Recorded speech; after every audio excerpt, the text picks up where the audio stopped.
Muito boa tarde a todos. Estamos de volta com o programa Brasil em Debate, que é um programa do Instituto Unidos Brasil, o apoiador da Frente Parlamentar do Ambiente de Negócio. Hoje nós temos a honra de receber o deputado Paulo Aza, que é o relator da proposta e da PEC do fim da escala do 6x1. Deputado, muito obrigado por estar aqui com a gente. Boa tarde, Castilho. Boa tarde a todos que acompanham o Brasil em Debate. É uma alegria enorme ter essa oportunidade de estar aqui conversando com você e com todos que acompanham esse programa. Nós acabamos de ter um debate muito interessante agora, hoje pela manhã, com vários setores, não só do parlamento, mas como também representatividade do comércio, da indústria, do serviço, que trouxeram algumas sugestões e também algumas preocupações. Eu gostaria de endereçar 4 com o senhor. A primeira, como é que o senhor está vendo a possibilidade ou o estudo para que esta proposta também tenha como uma base técnica, de conteúdo técnico, para ser acompanhado do estudo de impacto que ela possa gerar dentro da produtividade das empresas e dos setores? Olha, Castilho, essa questão da produtividade, ela tem ocupado um papel central nessa discussão. Sim. Todos sabem que o Brasil hoje vive momentos de baixa produtividade. E muitos estudiosos, conhecedores do assunto, entendem que redução de jornada de trabalho, que é o tema que nós estamos aqui conversando, ele obrigatoriamente deveria ser precedido de um aumento da produtividade, o que é algo realmente muito, muito coerente. Os setores que defendem a redução da jornada têm uma visão mais simplista, acreditando que os custos que porventura possam ocorrer com o aumento do valor da hora trabalhada podem ser absorvidos pelo fato daquele trabalhador estará trabalhando numa situação de bem-estar social melhor e que isso fará com que ele possa produzir mais. Eu, confesso, sou um pouco cético em relação a essa avaliação, porque eu entendo que produtividade é algo que não pode ser medida apenas pelo desejo daquele que está exercendo uma profissão de trabalhar mais. Envolve diversos fatores, sejam educacionais, sejam de capacitação, sejam de investimento em tecnologia, sejam de melhoria de ambiente de negócios, de desburocratização das atividades, portanto, algo muito complexo que não pode ser tratado de forma simplista de achar que o trabalhador, pelo fato de estar vivendo efetivamente numa situação de menos carga de trabalho, possa efetivamente dar um retorno que venha a suplantar aquele aumento que, porventura, a redução da jornada de trabalho pode exercer na atividade produtiva. Esse é um tema que será, com certeza, palco de debates na Comissão de Constituição e Justiça. Nosso desejo é ampliar isso, saber exatamente até que ponto esse aumento da produtividade, fruto dessa redução, vai suplantar ou vai responder às questões relacionadas ao aumento do custo, para, tendo um retrato disso, propor algum tipo de compensação. Aliás, esse tem sido um objeto de nossa preocupação.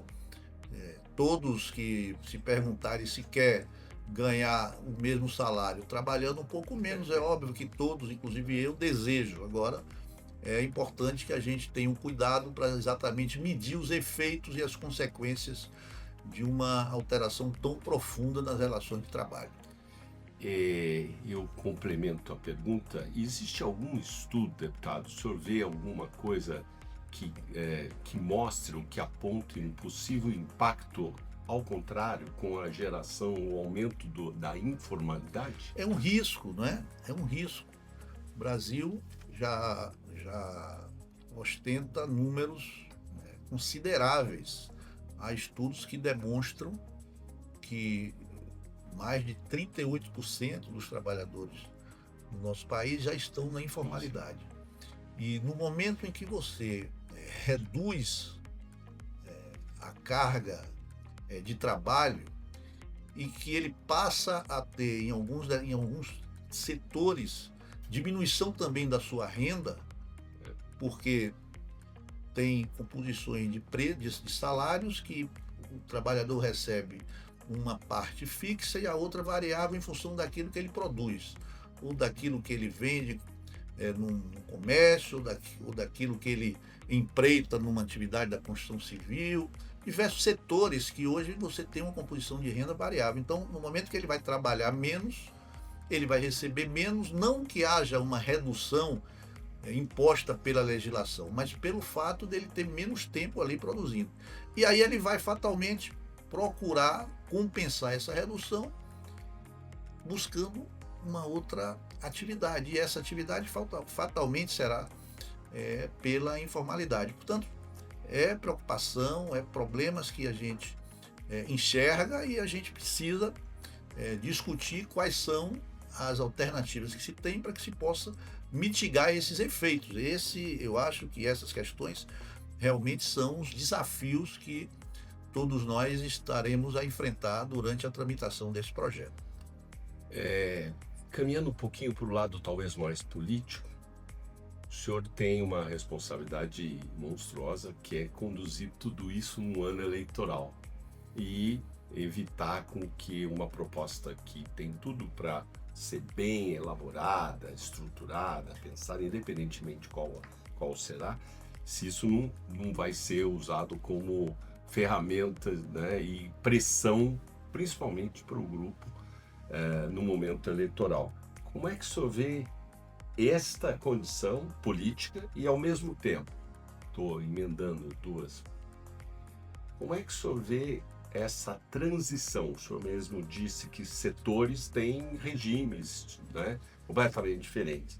Como é que o senhor vê essa transição dentro de uma proposta onde setores vão ser tratados de forma diferente? Primeiro, efetivamente, é um desafio tratar de um tema né, de tanta repercussão no momento eleitoral. Sim.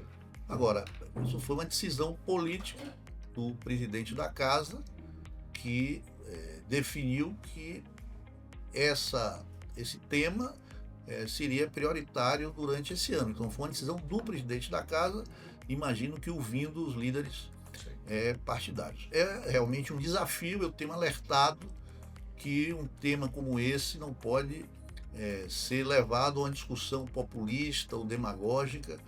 Hoje eu ouvi aqui um depoimento de um empresário que para mim foi muito interessante. Ele disse, olha, já passou o tempo em que empregados e empregadores se tratavam como adversários. Hoje todos estamos no mesmo barco.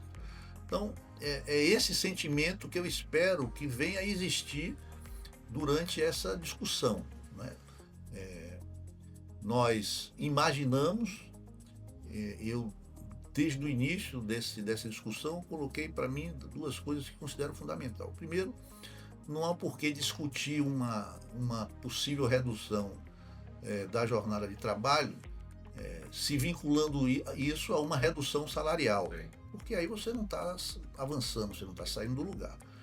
E o segundo ponto que eu sempre coloquei como algo que considero importante é que você possa estabelecer uma regra de transição para que essas alterações possam ser absorvidas pelos diversos setores produtivos do nosso país. Então, fatalmente, na proposta que será votada lá na frente na comissão especial, esse tema vai ser abordado e, possivelmente, eu imagino que o relator vai fazer sugestões para que numa lei, seja ordinária ou seja através de uma lei complementar, fique exatamente definido qual será a tramitação e qual será a transição da redução dessa jornada de trabalho. Mas considero fundamental esse ponto para que os setores possam ter um tempo suficiente de se adequar a essas alterações.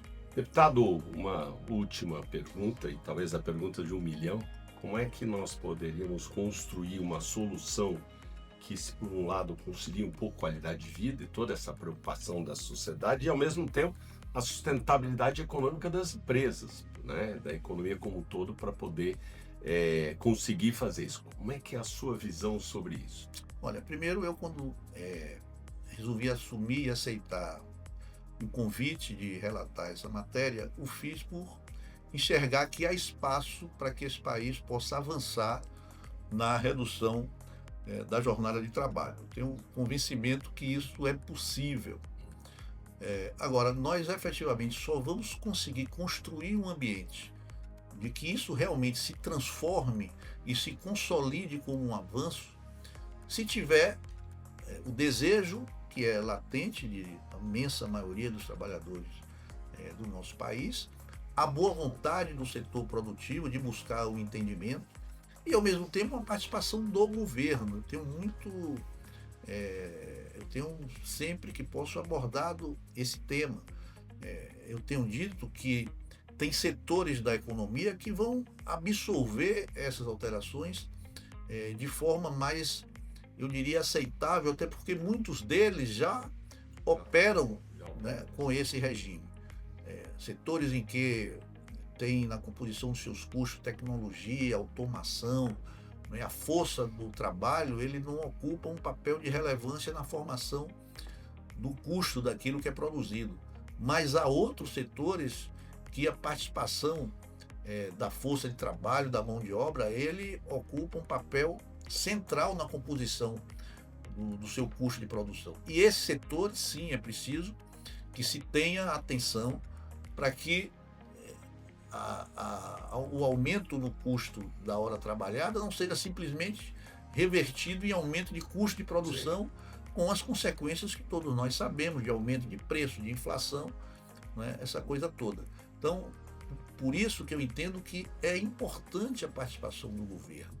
O governo tem instrumentos ao seu dispor que pode dividir essa conta com o setor produtivo, pelo menos num período, não é, de transição, até que as empresas possam absorver o impacto, não é, dessas propostas. Eu acho que esse é o caminho que, se efetivamente existir a boa vontade e o convencimento do governo, é o caminho para que nós possamos efetivamente construir algo que será fundamental, importante, justo para os trabalhadores do nosso país, mas ao mesmo tempo se preservando os empregos, porque eu sempre tenho dito, não há trabalho sem emprego.